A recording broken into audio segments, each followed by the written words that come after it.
மாண்புமிகு அமைச்சர் திரு பாண்டியராஜன் அவர்கள், மரியாதைக்குரிய திருமதி லதா பாண்டியராஜன் அவர்கள் இருவரும், முதலில் அவர்களுடைய தொழில் மற்றும் பொது வாழ்க்கை ஆளுமை, அரசியலுக்கு வருவதற்கு முன்னாலேயே வெற்றிகளை சாதித்து விட்டு அரசியலுக்கு வந்தவர் திரு பாண்டியராஜன் அவர்கள். அவருடைய குடும்பம் தொழிலில் மட்டுமல்ல வெற்றி, பொது சமூகத்துக்காக பல்லாயிரம் குழந்தைகளை படிக்க வைத்தவர்கள், பல நூறு பெண்களுக்கு பயிற்சி அளித்து வாழ்வுக்கு வழிகாட்டியவர்கள், பல சென்னையினுடைய பின்தங்கிய பகுதி மாணவர்களுக்கு விளையாட்டில் ஈடுபடுத்தி, குறிப்பாக கால்பந்தில் ஈடுபடுத்தி அவர்களுடைய வாழ்க்கையை மாற்ற முயற்சிகளை மேற்கொண்டவர்கள், பெண் தொழில் முனைவோர் என்கின்ற அடையாளத்தோடு முன்னின்று பலருக்கு எடுத்துக்காட்டாக இருந்தவர்கள் திருமதி லதா பாண்டியராஜன் அவர்கள்.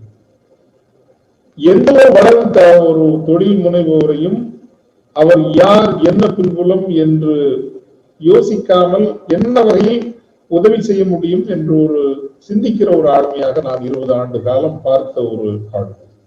அரசியல் ரீதியாக நாங்கள் மிக கடுமையாக மோதுவது உண்டு, கருத்து வேறுபடுவது உண்டு. எங்களினுடைய நட்பும் உறவும் என்பது, நீங்கள் மிக கடுமையான அரசியல் வேறுபாடுகள் கொண்டிருந்தாலும் அன்பும் நட்பும் புரிதலும் பகிர்தலும் என்பது மனிதர்களாக இருக்க முடியும் என்பதற்கு அவர்களுடனான எனது 20 ஆண்டு கால, ஏறக்குறைய 17-18 ஆண்டு கால நட்பு என்பது ஒரு சான்றாக இருக்க முடியும்.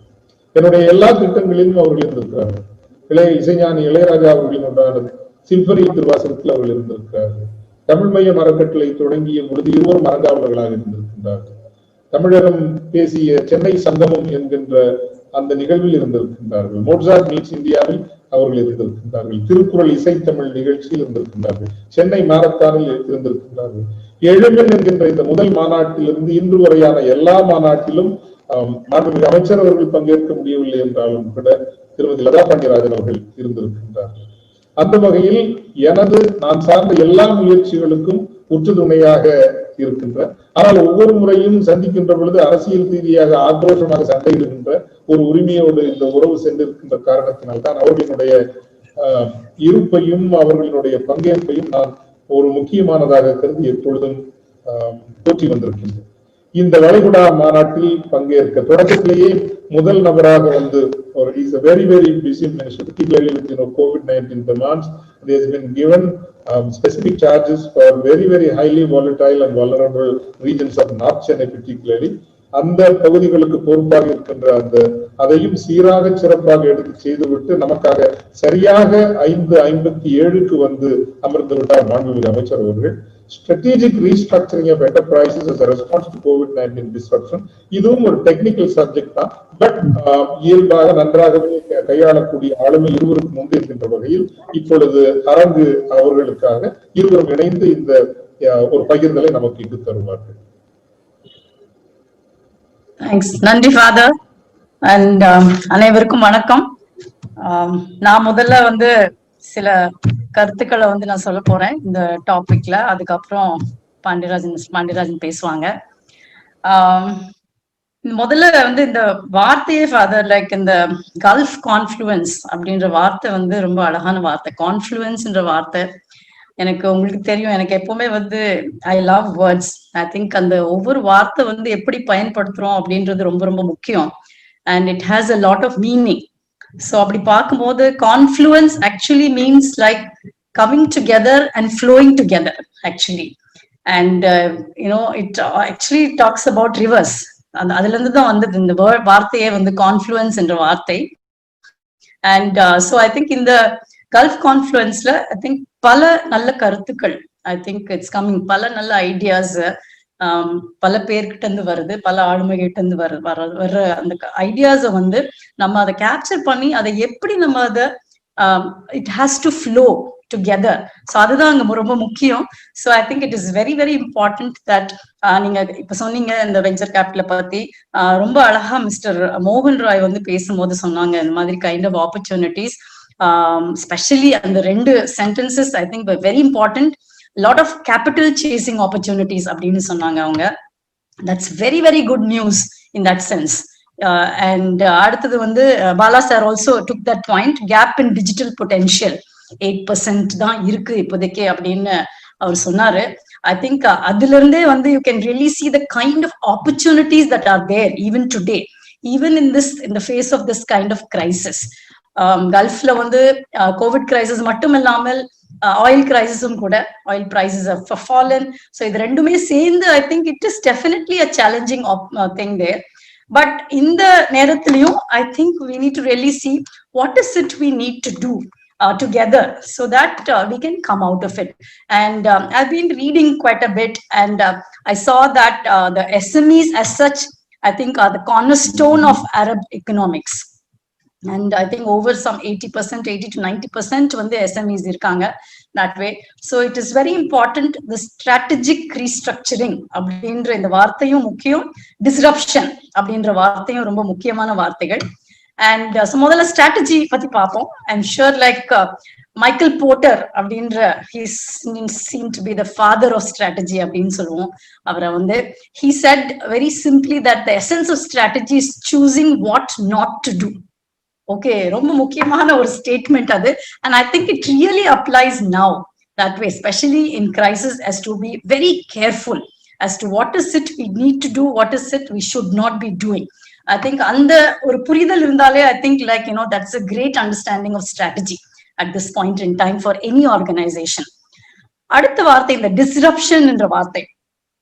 I think this disruption as such பாத்தீங்கன்னா it is a word which has a very negative connotation that way. Disruption means interruption, disturbance, இந்த மாதிரி தான் இதோட meaning actually. But 1995ல Clayton Christensen ஒருத்தர் வந்து he wrote a book on disruption. அவர் வந்து அந்த வார்த்தையை வந்து பிசினஸ்ல வந்து ஒரு ரொம்ப பாசிட்டிவா அதை வந்து he actually made it look very positive. Disruption என்ற வார்த்தை. Okay, that was the time he said like disruption na any business idea that disrupts an existing market and creates value. Okay, இன்னைக்கு பாத்தீங்கன்னா அந்த வேர்ட் disruption அது வந்து disruptive innovation அப்படின்னு வந்துருச்சு. புதுசா ஏதாவது something you innovate in a disrupted market that way, and it's become an influential business idea of the century. I think everybody is talking about disruptive innovation as such, and I think it's not even that. The most important thing there is smaller companies with few resources, கொஞ்சமா resources இருந்தாலும் you can really take on this challenge அப்படின்ட்டு நிறைய பேர் I think they have really done this in the business as such. And in fact like நீங்க Bala sir வந்து you were talking about எப்படி quantitative research and அதை பத்தி எல்லாம் பேசிட்டு இருந்தீங்க. I think it's very relevant in my view, because I think எல்லாரும் சொல்றாங்க data is the next oil that way. Okay, so I think that important is data today that way, and especially இன்னைக்கு வந்து கல்ஃப்ல வந்து இதை பத்தி பேசும்போது which is really this hotbed of oil. I think like it's important we understand how important data is, and I think it's very critical that Bala sir really shared with us as to how these things really matter today, how these large organizations have become large because of paying attention to all these kind of aspects that way.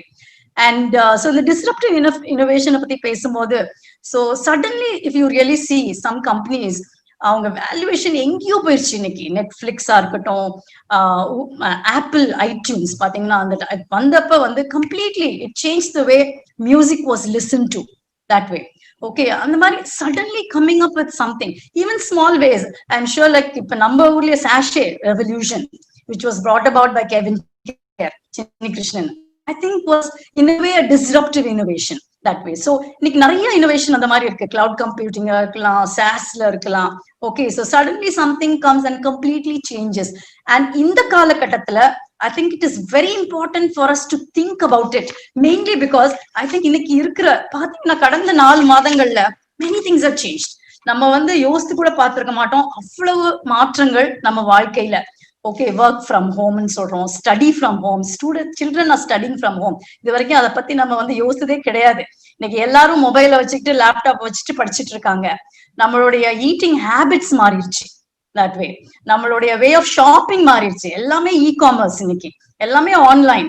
So அதுதான் வாங்க ஆரம்பிச்சிட்டோம் எல்லாருமே. அது வந்து சிட்டிஸ்ல மட்டும் இல்லாம சின்ன டவுன்ஸ்லயும் அப்படி ஆயிடுச்சு. இப்ப வே ஆஃப் ஷாப்பிங், பேமெண்ட் பாத்தீங்கன்னா இன்னைக்கு எல்லாமே கூகுள் பே அப்படின்னு பண்ணிடுறோம். So way of financing things have changed completely. Way of greeting each other has changed. like shaking hands kadayade, hugging kadayade, many things have changed. So many things are redefining our life spaces as such, that way. போய் தியேட்டர்ல படம் பாக்குறது கிடையாது, நெட்ஃபிளிக்ஸ்ல Amazon பிரைம்ல பாக்குறோம்.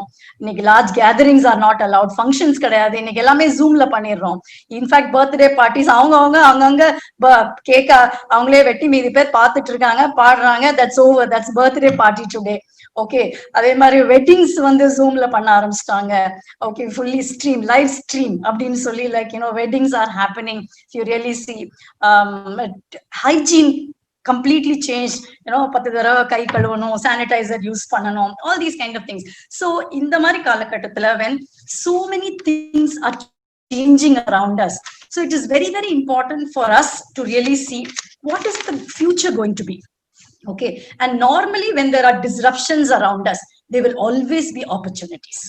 Okay, so in the new normal அப்படின்னு இப்ப நம்ம சொல்லிட்டு இருக்கோம். இந்த வார்த்தை new normal was also coined actually in 2007-8. யூஎஸ்ல அந்த கிரைசிஸ் வந்தப்ப, ஃபைனான்சியல் கிரைசிஸ் வந்தப்பதான் this word was coined, new normal. ஏன்னா எல்லாமே பல மாற்றங்கள் நடந்துட்டு இருந்ததுனால தே காயின்ட் இட். ஆனா இப்ப பாத்தீங்கன்னா 4 மாசமா அந்த வார்த்தை தான் நம்ம சொல்லிக்கிட்டே இருக்கோம், நியூ நார்மல் அப்படின்ட்டு. Okay, so I think it is important to understand many of these things, what is happening around us. So ஒரு restructuring அப்படின்னு பார்த்தோம்னா 3 வார்த்தைகள் ரொம்ப முக்கியம். ஃபர்ஸ்ட் வந்து சர்வைவ், அடுத்தது வந்து ரிவைவ், அப்புறம் thrive. Okay, so first we need to survive. Business வந்து if it does not survive itself, we cannot really carry it along. Okay, so at this point in time, when we say survive, I think it is very important that we really look at ரொம்ப முக்கியமான சில விஷயங்கள். ஒன்னு வந்து understanding thoroughly the stimulus packages. சிலர் வந்து பேசினாங்க அதை பத்தி, what is happening in the Gulf and things like that. I know that a lot of packages have been given in the Gulf region also, and a lot of subsidies are being given, or some payments have been deferred. I heard that UAE announced electrical water subsidies, liquidity support. Governments are giving liquidity support to banks to give loan at lower interest rates. That way, Oman, I heard, has waived port and air freight charges, rental payments, சில இடங்கள்ல waiver இருக்கு, deferment இருக்கு. Okay, so Kuwaitலையும் I heard there is a fund which has got set up to handle all this. I'm sure every country is trying to deal with it in its own ways. First, I think as an entrepreneur, we need to figure out what are all these kind of stimulus measures that are there in our country. And சில பல நேரங்கள்ல நமக்கு தெரிய கூட தெரியாது. Okay, so it is very important என்னன்றது கண்டுபிடிச்சு we should apply for it. So that's a very important part of survival, that way. Okay, so I think அந்த survival பண்ண ஆரம்பிச்சோம்னா அடுத்தது வந்து care and communication. Okay, இருக்கிற employees கிட்ட I think it is important that health and care ரொம்ப முக்கியம். Plus communication is a very important, constantly அந்த empathy, understanding அவங்க வேர்ல்ட்ல என்ன நடக்குது, சோ என்ன நம்மளால பண்ண முடியும், அண்ட் டிரான்ஸ்பரன்சி. எங்க ஆர்கனைசேஷன்ல கூட, எல்லா ஆர்கனைசேஷன் மாதிரி பல ஆர்கனைசேஷன்ஸ்ல there is a pay cut, salary cut. அது 75% இருக்கலாம், 50% இருக்கலாம், whatever. But whatever we do, அது வந்து டிரான்ஸ்பரண்டா பண்ணணும். Okay, they should also feel a part of us. They should really understand that இதனாலதான் நம்ம பண்ணுறோம் அப்படின்றது அவங்களுக்கு புரிஞ்சதுன்னா they will also be supporting us. So I think transparency in dealing is very very important at this point in time. அது நமக்கு மட்டும் இல்ல, எம்ப்ளாயிஸ்க்கு மட்டும் இல்ல, vendors கிட்டயும் அதே மாதிரி இருக்கணும். So transparency in communication is a very important point in terms of survival of business. So ஓரளவுக்கு I think if we are able to survive this, next stage comes the revival.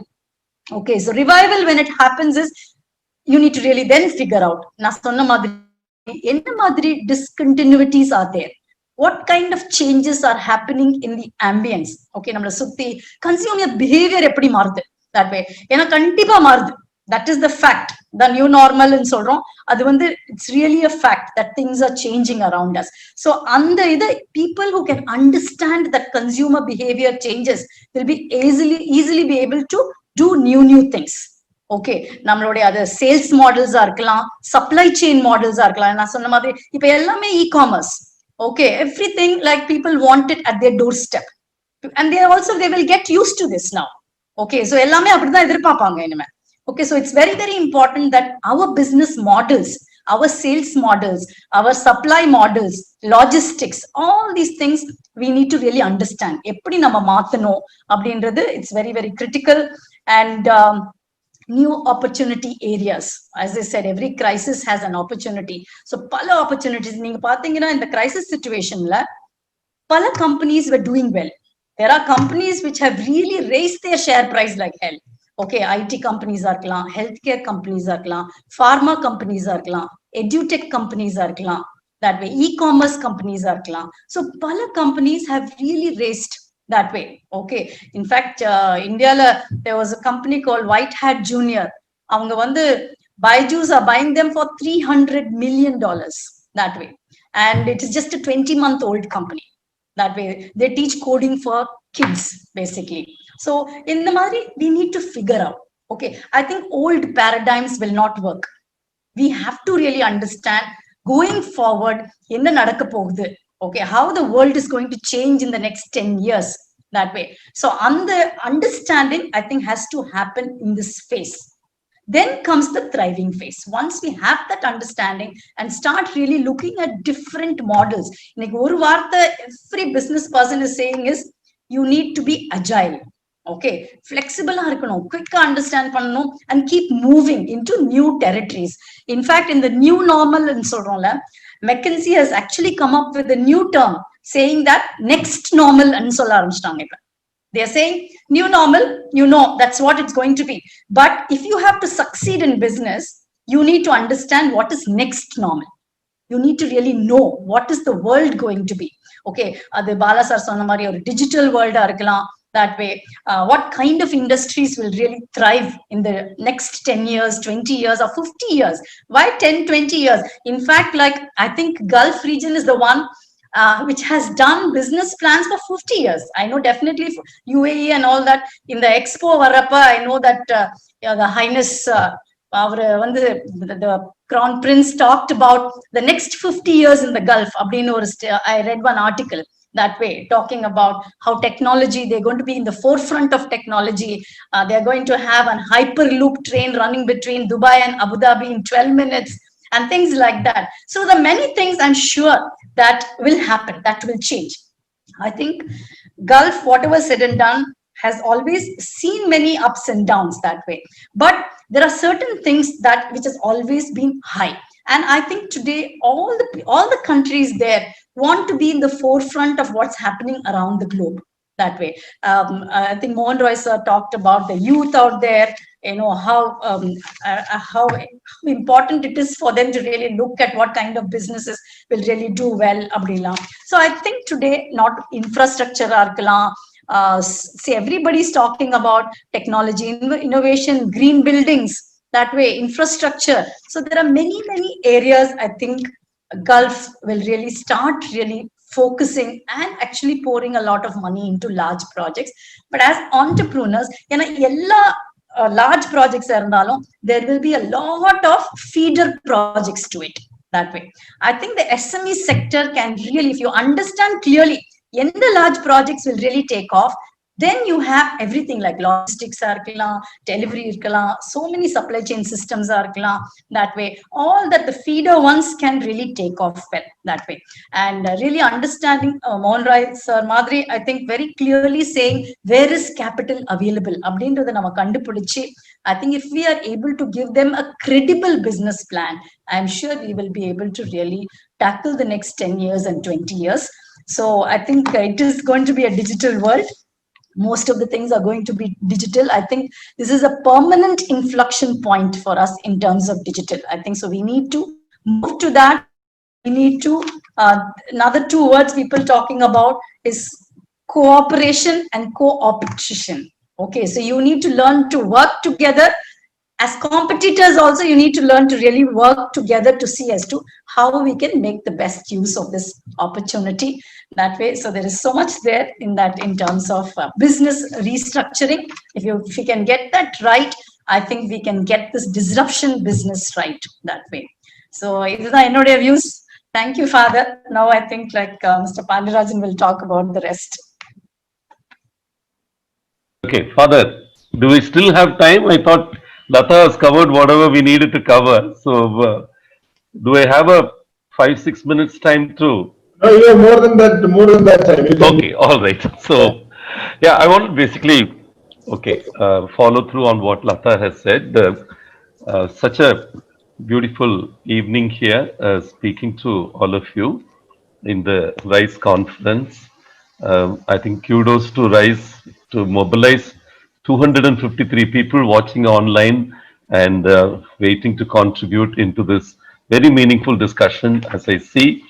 And I was very touched with Mohan Rai's initial presentation, and I think he really identified some of the opportunities. I thought I will present some of the opportunities and threats together. Lata's concept of disruptions, I wanted to extend it to a politico-economic domain. Really most disruptions that we see, which create opportunities and which create threats, come with bouquets and horns, and the thorns, really speaking. So I would really like to see the first disruption as I can think of mankind had, the World War II, followed by the disruption of the Bretton Woods institutions, which really set the entire global financial infrastructure as we understand now. And I think it was a big disruption which changed the fortunes of countries. US emerged as a strong economic player. The power moved away from England to the child country, which is America. So அந்த ஒரு பெரிய disruption உலகம் அனுபவித்தது. அதனுடைய விளைவு பார்த்தீங்கன்னா மிக மிக பெரிய விளைவுகள். இன்னைக்கு நம்ம ரூபா என்ன மதிப்புன்றதோ இல்ல இப்ப இருக்கிற இஸ்ரேல் பிரச்சனை பல விஷயங்களுக்கு வித்திட்டது. அன்னைக்கு அந்த உலக போர் முடிந்த விதம், உலக போர் முடிவில் துவங்கிய பல கட்டமைப்புகள், குறிப்பாக இன்னைக்கு இருக்கக்கூடிய WTO உடைய ப்ரிடிசஸரா இருந்த கேட், இந்த மாதிரி அமைப்புகள் எல்லாமே உருவானது. வேர்ல்ட் பெரிய தாக்கத்தை சந்தித்தது அந்த உலக போர் இறுதியில நினைக்கிறேன். இந்த 3 நிறுவனங்கள், வேர்ல்ட் பேங்க், IMF, கேட், இந்த நிறுவனங்கள் உருவானது.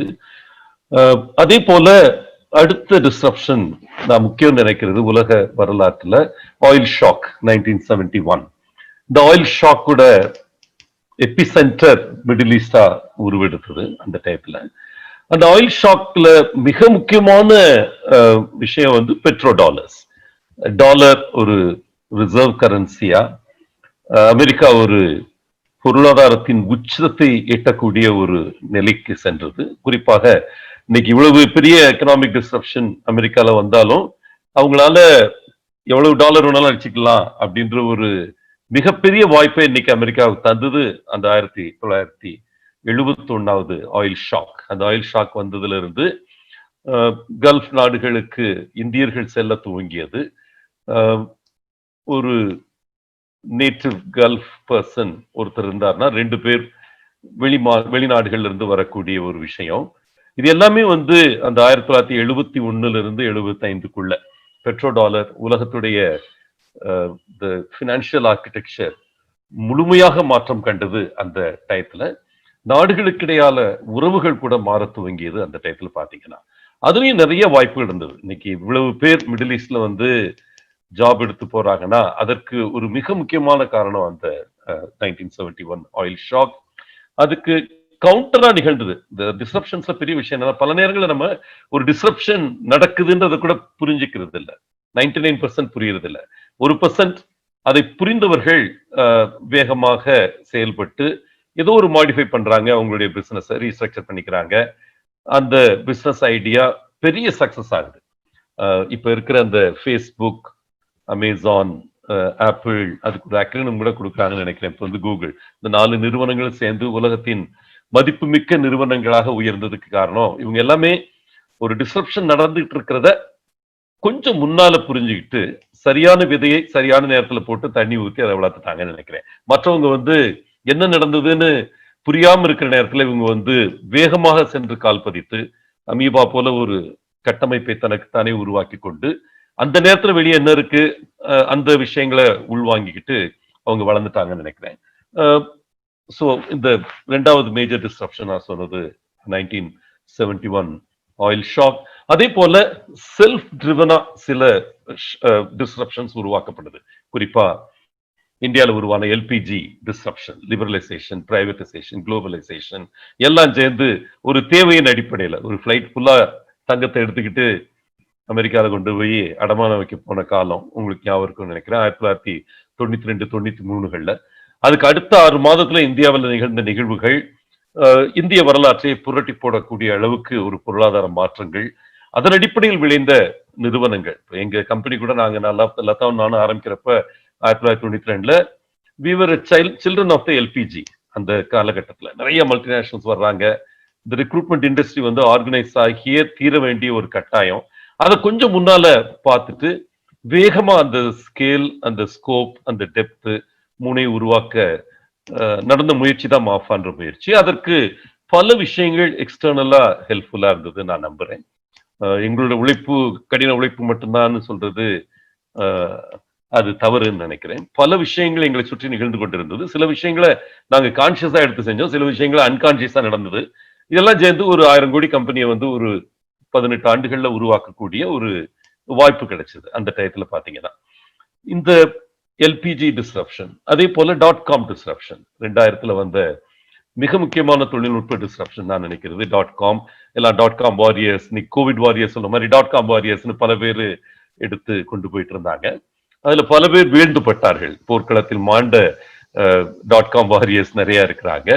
காயம்பட்டு எழுந்து நின்று ஓட ஆரம்பிச்சவங்க கொஞ்சம் பேர் இருக்கிறாங்க. சில பேர் வந்து சரியான நேரத்துல ஆரம்பிச்சு சரியான நேரத்துல .com விட்டுட்டு போனவங்க இருக்காங்க. நாங்களும் அந்த மாதிரி ஒரு கேட்டகரின்னு நினைக்கிறேன். .com வந்துட்டு அதுல இருந்து எழுந்து போனப்போ, ஆனா அந்த டயத்துல எவ்வளவு பேர் வாழ்க்கையில மாற்றம் நிகழ்ந்ததுன்னு எனக்கு தெரியும். பெரிய ஜாப்ஸ் எல்லாம் விட்டுட்டு சொந்த பிசினஸ் ஆரம்பிச்சு ஒண்ணுமே இல்லாம அடிபட்டு மறுபடியும் வந்து கம்பெனியில வேலை செய்ய வந்தவங்க நிறைய பேரு. ஸோ அந்த .com டிஸ்ரப்ஷன் ஆஃப் 2000 மிக முக்கியமான டிஸ்ரப்ஷன் நினைக்கிறேன். இப்போ அந்த வரிசையில 2010 ஏர்லி 2010 நடந்த அமெரிக்காவில் நடந்த டிஸ்ரப்ஷன், பாறைகளின் இடுக்கில் எண்ணெய் எரிவாயு கண்டுபிடித்த ஒரு மிக முக்கியமான டிஸ்ரப்ஷன். அது வந்து உலக பொருளாதாரத்தை மாற்றி போட்டது, கல்ஃப் பொருளாதாரத்தை கம்ப்ளீட்டா மாற்றி போட்டு விட்டது. இன்னைக்கு அந்த எமிரேட்டைசேஷன் சொல்றது, கல்ஃப்ல வந்து மண்ணின் மைந்தர்கள் கோஷங்கள் ஒலிக்க ஆரம்பிக்கிறது. யார் இருப்பா, யார் இருக்க மாட்டாங்க, யார் திரும்பி ஊருக்கு போவாங்க, இந்த மாதிரி கேள்விகள் எழ துவங்குவது, இது எல்லாமே அதுல ஆரம்பிச்சதுன்னு நினைக்கிறேன். ஆயில் பிரைஸ் விழுந்தது, அந்த ஆயில் எக்கானமியே வந்து உருமாறி போனது. டவுன் ஸ்ட்ரீம் வச்சே லதா ஒரு இது சொன்னாங்க, 50 வருஷம் பிசினஸ் பிளான் போட்டாங்க மிடில் ஈஸ்ட்லன்னாங்க. எனக்கு இன்னும் ரொம்ப தெளிவா ஞாபகம் இருக்கு. நான் YPOன்னு ஒரு அமைப்புல உறுப்பினரா இருக்கிறேன், young presidents organisation. YPO middle ஈஸ்ட்ல நாங்க போய் பார்த்தப்ப மெக்கன்சில ஒரு பிரசன்டேஷன் பண்ணாங்க. சவுதியுடைய அடுத்த 50 ஆண்டு விஷன்ல மிக முக்கியமா அவங்க எடுத்து வச்சது வந்து கமாடிட்டி பிரைசஸ். கமாடிட்டி வந்து கண்ட்ரோல் எடுப்பாங்க சவுதின்னு சொன்னாங்க. பெட்ரோகெமிக்கல் யூனிட்ஸ் வந்து ஜாயண்ட் சைஸ்ல they were getting created. அப்போ அவங்க சொன்ன விஷயம், சைனாவும் இதை கிரியேட் பண்ணிட்டு இருக்கு, சவுதியும் கிரியேட் பண்ணிட்டு இருக்கு, who will be the winner அப்படின்னு சொல்லி ஒரு இதை எழுப்புனாங்க. ரிலையன்ஸும் கிரியேட் பண்ணிட்டு இருந்தாங்க. அதே ரிலையன்ஸ் இங்க இந்தியால அவங்களோட ஸ்டோரி பாத்தீங்கன்னா கம்ப்ளீட்டா ஸ்கேல் ஸ்டோரி தான். பெரிய ஸ்கேல்ல பெட்ரோகெமிக்கல்ஸ் கொண்டு வரணும், மற்ற எல்லா நிறுவனங்களையும் வாங்கி ஒரு மொனோபொலி லெவல்ல பெட்ரோகெமிக்கல்ஸை ஸ்கேல்ல பண்ணணும். அதுதான் அவருடைய அம்பானியோட பேசிக் குறிக்கோள் அதுதான். ஆனா இன்னைக்கு ரிலையன்ஸ் வந்து இந்தியாஸ் மோஸ்ட் வேல்யூபிள் கம்பெனியா உருவெடுத்திருக்குன்னா அது வந்து கமோடிட்டியை வச்சு இல்லை, அது வந்து தொழில்நுட்பத்தை வச்சு, ஜியோ வச்சு அந்த ஜியோட கான்செப்ட் எல்லாத்தையும் வியூ பண்ணி 5G கொண்டு வந்து இதை வச்சு இன்னைக்கு வந்து அவங்க வேல்யூ கிரியேஷன் கொண்டு வந்துட்டாங்க. இந்த வேல்யூ எபிலிட்டி பாத்தீங்கன்னா இன்னைக்கு அவங்க எண்ணெய் எரிவாயு அதை டவுன் ஸ்ட்ரீம் வச்சு கிரியேட் பண்ண வேல்யூ போல ஆல்மோஸ்ட் 10 மடங்கு இன்னைக்கு அந்த வேல்யூவேஷன் ஆஃப் த ஜியோ. எல்லாம் கியூல நின்று ஃபேஸ்புக்ல இருந்து கூகுள் வரைக்கும் கியூல நின்று இன்வெஸ்ட் பண்ண வந்துட்டு இருக்கிறாங்க. இது ரொம்ப முக்கியமான மாற்றம் நினைக்கிறேன். ஏர்லி 2010 அமெரிக்கால நிகழ்ந்த அந்த பாறை இடுக்குகளில் எண்ணெய் எரிவாயு கண்டறிந்த ஒரு மிக முக்கியமான தொழில்நுட்பம். இது போல இப்ப நம்ம சுத்தி இருக்கிற கோவிட் டிஸ்ரப்ஷன். இந்த கோவிட் டிஸ்ரப்ஷன்ல என்னென்ன மாற்றங்கள் வரும்னு பாத்தீங்கன்னா, இதுக்கு முன்னால் இருந்த மாற்றங்கள் டிஸ்ரப்ஷன்ஸை விட பல தளங்கள்ல டிஸ்ரப்ஷன்ஸை உருவாக்குது. இல்லாட்டா சில தொழில்கள் டிஸ்ரப்ஷன்ஸ் பத்தி, சோசியல் டிஸ்ரப்ஷன்ஸ் பத்தி சொன்னாங்க. என்ன மாதிரி இருக்கும் உறவுகள், முன்னெடுத்து சொல்லும் காலத்துல உறவுகள்ல என்ன மாற்றங்கள் வரும்னு ரொம்ப தெளிவா சொன்னாங்க. பொலிட்டிக்கலா இது மிகப்பெரிய மாற்றங்களை உருவாக்கிட்டு நான் நம்புறேன். அது ஒரு ஆன்டி சைனா சென்டிமெண்ட் பல இடங்கள்ல இருக்கிறது. அதே நேரத்துல சைனா தன்னுடைய எக்கனாமிக் பவரை பல நாடுகள் மேல அசர்ட் பண்றது, பெல்ட் அண்ட் ரோட் இனிஷியேட்டிவ் ஒரு பக்கம் மிலிட்டரி கெட்டிங் ஸ்ட்ரென்தன், ஒரு பக்கம் 12 நாடுகளோட பார்டர் டிஸ்பியூட்ஸ் வச்சு அந்த நாடுகளுடைய உறவு கெட்டு போய் கிடக்கிறது. இது எல்லாமே சப்ளை செயின் அப்படின்னு லதா சொன்னாங்க. அந்த சப்ளை செயின் சிஸ்டத்தையே மாத்துன்றது எல்லாருடைய எண்ணம். ஒரு சின்ன டேட்டா, இப்ப சைனால இருந்து இந்தியாவுக்கு இம்போர்ட்ஸ் ஆல்மோஸ்ட் பாதி குறைஞ்சிருச்சு இந்த 5 மாதங்கள்ல பாத்தீங்கன்னா. அதே போல எக்ஸ்போர்ட்ஸ் மிக பெரிய அளவு குறைஞ்சிருந்தாலும் கூட you'll be surprised, this is actually 52% of our exports in the last 6 மாசம் it's happened to China. Very interestingly. So iron ore இருக்கட்டும், raw exports எல்லாமே ஆக்சுவலா நல்லா நடந்துட்டு இருக்கு. சைனா கூட பாத்தீங்கன்னா ஒரு பக்கம் நம்ம அவங்க இம்போர்ட்ஸை குறைச்சிருக்கிறோம், ஷார்ப்பா குறைச்சிருக்கிறோம். சில இடங்கள்ல அன்னெசரியா குறைச்சிருக்கோம், இண்டஸ்ட்ரி ஷவுட் பண்ணி கத்திட்டு இருக்கிறாங்க. ஆனா அத ஒரு ருத்லெஸ்ஸாவே நம்ம குறைச்சிருக்கிறோம் ஒரு கட்டத்துல பாத்தீங்கன்னா. இது என்ன டிமாண்ட்ஸ் கிரியேட் பண்ணுதுன்னா, ஆல்டர்னேட் சப்ளை செயின்ஸ் எங்கிருந்து நம்ம கொண்டு வர்றது அப்படின்ற ஒரு தேடல் ஈவன் இந்தியால கூட உருவாயிருக்கு. பல நாடுகள்லயும் அந்த தேடல் நடந்துட்டு இருக்குன்னு நினைக்கிறேன். ஒரு சின்ன டிஸ்ரப்ஷன் நான் சொல்ல விரும்புறேன். நான் முதல்ல இந்த பிரெட்டன் வூட் இன்ஸ்டிடியூஷன்ஸ் பத்தி சொன்னேன். அதுல அந்த GATT அதனுடைய குழந்தை தான் WTO. அந்த WTOல அவங்க போட்ட ஒரு கட்டுப்பாடு எனக்கு ரொம்ப ஷார்ப்பா எனக்கு புரிய வந்தது. ஜபல் அலி துறை, உங்க ஃப்ரீ ட்ரேட் ஜோன். அங்க நான் ஒரு காலத்துல 2000 இருந்து 2005 வரைக்கும் ஒரு 8 கம்பெனி அங்க உருவாக்குனேன். துபாய், அபுதாபி, நம்ம தோஹா, குவைத், பஹ்ரைன், சவுதி, இது எல்லா இடத்துலயும் எனக்கு முதல்ல நான் கால் பதித்தது மஸ்கட். என்னுடைய முதல் மார்க்கெட்டிங் வாழ்க்கையில முதல்ல மார்க்கெட்டிங் பண்ணது மஸ்கட்ல தான் போய் பண்ணேன். அதனால அந்த இடத்துல பல நிறுவனங்களை அங்க உருவாக்க ஒரு 8 கம்பெனி கிரியேட் பண்ணேன். அப்ப எனக்கு எப்பவுமே ஒரு கேள்வி வரும். சார் கேட்டாரு, ராய் முதல்ல கேட்டாரு, ஏன் 25% ஆர்கானிக் ஸ்டோர்ல ஸ்ரீலங்கன் ப்ராடக்ட்ஸ் இருக்குன்னு கேட்டாரு. நான் கேட்ட கேள்வி ஜபல் அலியில இருக்கிற அந்த ஃப்ரீ ட்ரேட் ஜோன்ல இருக்கக்கூடிய கார்மெண்ட் கம்பெனிஸ் எல்லாத்துலயுமே நிறைய கார்மெண்ட் கம்பெனிஸ் இருக்கு. அந்த கார்மெண்ட் கம்பெனிஸ் எல்லாத்துலயுமே க்ளோத்தை இம்போர்ட் பண்ணி அதை சட்ட துணிமணி செஞ்சு வெளியே பேக் பண்ணி அனுப்புறாங்க. அதுல செய்யற பிள்ளைங்க எல்லாமே ஸ்ரீலங்கன் கேர்ள்ஸ் தான். ஸ்ரீலங்கன் கேர்ள்ஸ், அது சின்னலீஸா இருப்பாங்க, தமிழா இருப்பாங்க, எல்லாமே அங்க இருந்து வந்தவங்க, அங்க இருந்து பண்ணிட்டு இருப்பாங்க. இது ஏன் அப்படின்ற கேள்வி எனக்கு ரொம்ப மனசுல எழுந்துகிட்டே இருந்தது. அப்பதான் அது புரிஞ்சது. குளோபல் பைனான்சியல் ஆர்கிடெக்சர்ன்ற வார்த்தைக்கு எனக்கு அர்த்தம் புரிஞ்ச காலகட்டம் அது. அவர் ஒரு புத்தகம் படிச்சேன். ஒரு டிஷர்ட்டை பத்தி ஒரு கதை எழுதியிருந்தாரு, அமெரிக்கன் ஒருத்தர். அந்த புக்கு பேர் எனக்கு மறந்து போச்சு. It's story of a T-shirt, அதுதான் அந்த புக்கு நினைக்கிறேன். கலிபோர்னியால இருக்கிற ஒரு கம்பெனி எப்படி எங்கேயோ அது அமெரிக்கன் காட்டனை எடுத்து அதை டிஷர்ட்டா பங்களாதேஷ்ல உருமாற்றி அது எப்படி கனடால விற்கப்படுது இப்படின்றது குளோபலைசேஷனை பத்தி முன்னால ஒரு முக்கியமான கதை நினைக்கிறேன். அந்த கதையில எனக்கு புரிஞ்ச விஷயம் இதுதான். அந்த ஸ்ரீலங்கன் கேர்ள்ஸ் ஏன் அங்க இருக்கிறாங்க, what makes India not sent the work force from here, இங்க இருந்து ஏன் நம்ம ஆட்களை அனுப்ப முடியல, ஏன் அப்பதான் அந்த கோட்டா ரெஜிம்ன்றது புரிய ஆரம்பிச்சது. ஒரு காலகட்டத்தில் அந்த மாத்திரை ரெஜிம் எனக்கு புரிய ஆரம்பிச்சது. மாத்திரையோட பிரைஸ் ஏன் இங்க இப்படி இருக்கு, அங்க அப்படி இருக்கு, இதெல்லாம் புரியறப்போ இது ஒரு பிசினஸ் லாஜிக் மட்டுமே கிடையாது. It has a political logic. It has a logic which transcends business and it's rooted in institutions which get created around the world. ஆனால் இந்த இன்ஸ்டிடியூஷன்ஸை புரிந்து கொள்வது, டபுள் டாக்ஸேஷன் ட்ரீட்டியா இருக்கட்டும், இன்னொரு பக்கம் இப்போ WTOல போய் நம்ம சண்டை போட்டு, இந்தோனேஷியால போய் சண்டை போட்டு சில விஷயங்கள் செஞ்சோம், கத்தார்ல முரசொலி மாறன் சண்டை போட்டு சில விஷயங்களை சாதிச்சாரு, இதெல்லாம் படிக்கிறப்போ இதை இணைத்து பாத்தீங்கன்னா, இந்த டாட்ஸை கனெக்ட் பண்ணி பாத்தீங்கன்னா, நம்ம ராய் சார் சொல்ற வாய்ப்புகளுக்கு அர்த்தம் புரியும்னு நினைக்கிறேன். இப்போ அவரு சொன்னாரு எட்டெக்கு, இந்த மாதிரி வந்து கிளவுட் கிச்சன், இந்த மாதிரி வார்த்தைகள்லாம் ஒரு 8 வார்த்தைகளை போட்டாரு. இதெல்லாம் வந்து பெரிய ஆப்பர்ச்சுனிட்டி இருக்குன்னு நினைக்கிறோம் அப்படின்னு ஒரு வெஞ்சர் கேபிட்டல் பார்வையில அதை சொன்னாரு. என்னோட ஒரே கருத்து என்னன்னா, be aware of the larger political disruptions. Larger disruption கோவிட்ல இருக்கக்கூடிய ஆப்பர்ச்சுனிட்டிஸ் நான் நினைக்கிறது, ஒன்று is political disruption, 2 is supply chain disruption, 3 is digital disruption.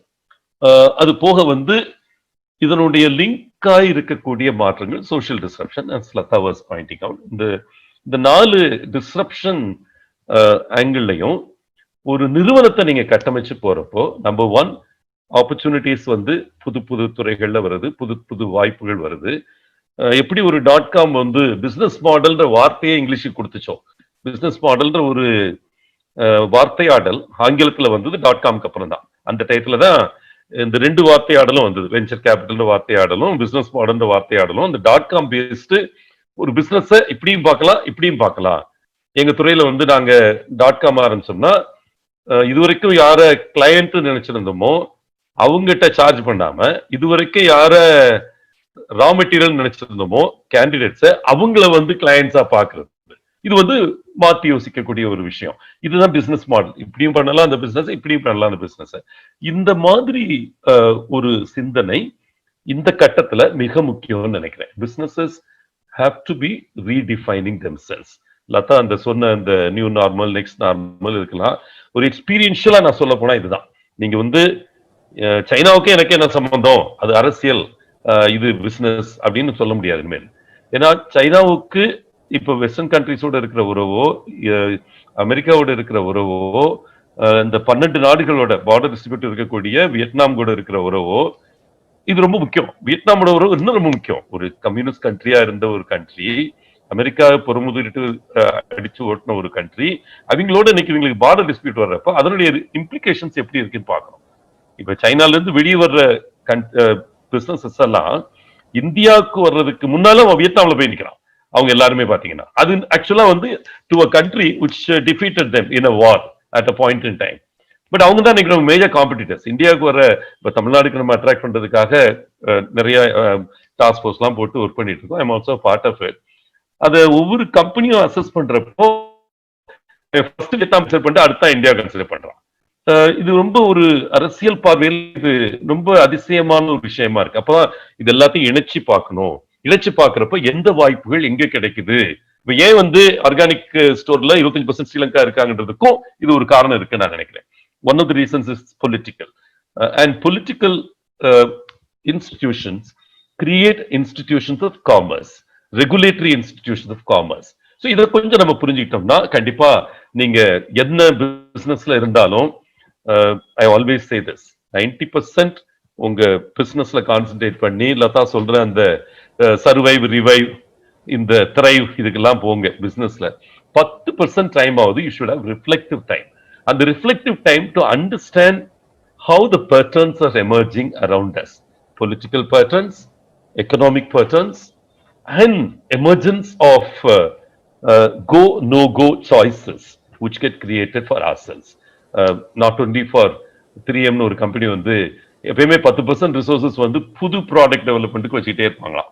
Okay, அது மாதிரி வந்து this is a time probably where you have to commit 10% of your resources to reflection and redirection of energies எனக்கு படுது. அந்த ஒரு இதை மட்டும் சொல்லிட்டு மற்றபடி I go with whatever Latha has been communicating. Just keep in mind, structuring is not the only thing. இந்த மெக்கன்சில ஒரு விஷயம் எனக்கு ரொம்ப நாள் படிச்சது எனக்கு மனசு ரொம்ப பதிஞ்சிருச்சு. ஒரு ஆர்கனைசேஷனை 7 எஸ்ல பாருங்கன்னு சொன்னாங்க. அதாவது 7S ஃப்ரேம் ஒர்க்னு போட்டாங்க. அது மனசுல ரொம்ப ஸ்ட்ராங்கா பதிஞ்சு போச்சு. Staff, skills, styles, structure, systems, strategy and shared values. Often நம்ம மறந்துடுறோம். அதாவது the shared values and identity that you create for your company is a great asset. So நீங்க wading through the tectonic changes which happen around us, நம்ம மறக்க கூடாத விஷயம் நம்ம கம்பெனியில நம்ம வளர்த்தெடுத்த ஐடென்டிட்டி, என்ன அடையாளம் நமக்கு உருவாக்கி இருக்கோன்றதுக்கு கிரேட் வேல்யூ இஸ் தேர். மோகன் ராய் மாதிரி வெஞ்சர் கேபிட்டல் சொல்லுவாங்க, ஒரு கம்பெனிக்கு வேல்யூ எங்க ரிசைட் பண்ணுதுன்னு பாத்தீங்கன்னா அதனுடைய ஆன்மா எங்க இருக்குன்னு சொன்னா அதனுடைய ஷேர்ட் வேல்யூஸ்ல இருக்கு. இன்டெலெக்சுவல் ப்ராப்பர்ட்டி என்ன பில்ட் பண்ணிருக்கீங்க அதுக்குள்ள அப்படின்றதுல இருக்கு. The kind of expertise that resides in your company, இதெல்லாம் வேல்யூ கிரியேட்டர்ஸ். ஸோ இந்த எந்த வேல்யூ கிரியேட்டர்ஸ் வந்து டிஸ்ரப்ட் ஆகுது இந்த டயத்துல அப்படின்னு பார்த்துட்டு we need to keep on building that and we need to take the right structure which will allow us to add on to the intellectual property that we create within our organization. And I think ஒரு flexibility order, what Lata says, agility order, we need to move through these times. I see this COVID period as a period of great opportunities and a few threats. And every threat carries in it, யார் கலீல் கிப்ரான் சொல்லுவாரு, with every threat, it comes with a gift in its hand அப்படின்னு poetic-ஆ சொல்லுவாரு. I think we need to have the eyes to see the gift that gets carried by this demon of COVID நினைக்கிறேன். Every street is paved with gold. ஒவ்வொரு தெருவும் தங்கத்தால் இழைக்கப்பட்டிருக்கிறது, அதை தங்கம் என்று காணும் கண்கள் நம் அனைவருக்கும் அருளப்படட்டும்னு ஒரு கொரியன் CEO ஒரு புக் எழுதிட்டு போனாரு. அந்த வார்த்தையை மட்டும் சொல்லிட்டு முடிக்க விரும்புறேன். நன்றி, வாய்ப்புக்கு நன்றி. என்னதுனாலும் நீங்க தொடர்பு கொள்ளுங்க. என்னோட இமெயில் ஐடி, வாட்ஸ்அப் எல்லாம் அனுப்பி வச்சுட்டேன். I'll be very happy to stay connected with this great community. ரொம்ப அழகா ஒரு தமிழ் அடையாளத்தோட இவ்வளவு பேர் வந்து இவ்வளவு உன்னதமான ஒரு ப்ரோக்ராம் கியூரேட் பண்ணியிருக்கிறீங்க. வாழ்த்துக்கள் ஃபாதர், வாழ்த்துக்கள் கல்ஃப் தமிழ் நெஞ்சங்கள் அனைவருக்கும் இதயபூர்வமான நல்வாழ்த்துக்களை தெரிவிச்சுக்கிறேன். கான்ஃப்ளூயன்ஸ்ன்றது லதாவுக்கு தெரியும், சங்கமம்னு அர்த்தம்.